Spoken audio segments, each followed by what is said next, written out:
Before we start covering sports, let's take a little bit of a look at where sports coverage came from. Believe it or not, it started here with horse racing. This is a horse named Dan Patch, incredibly popular at the beginning of the 20th century. Really horse racing and boxing were the two sports that were covered primarily. Sport really wasn't looked at as a really appealing. It was actually kind of a lowbrow sort of thing to do. And it wasn't until we started seeing some of these bigger events on the front page of the paper that it started gaining a little bit more acceptance. We started seeing the development of sports pages.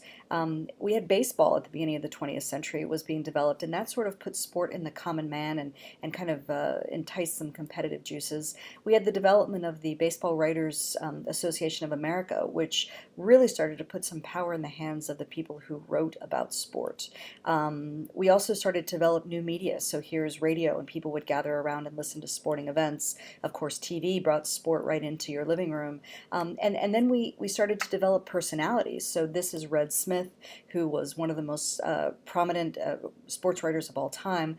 We started developing pageantry related to sporting events that were now worth covering, both visually and in the written word. And this, of course, was the Super Bowl.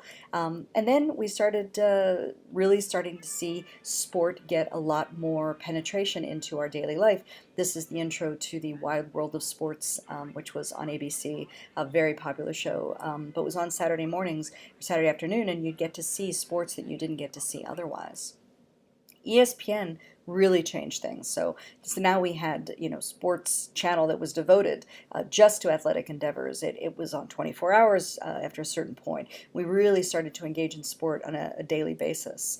Personalities were even more prominent. So this is Howard Cosell, who was on ABC almost all their sporting events.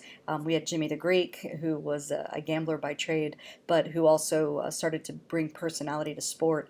Of course, that led us to people like this. This is Stephen A. Smith on ESPN, who started out as a writer for the Philadelphia Inquirer, and Bill Simmons, who, of course, was a driving force behind ESPN. This is where sports started to evolve, and we still see media just really driving athletics now, both in its coverage, and, of course, Ken Griffey Jr. is in the Hall of Fame because of his accomplishments, but also because the Baseball Writers of America voted him there. And money has made sport an even greater enterprise that brings in controversy and conflict and a lot of things that drive news value. We have great personalities in sports. They have great stories to tell. And as long as we have those great stories and the great personalities, sports is going to continue to be kind of the ultimate reality show and be ripe for us to engage in from a media standpoint.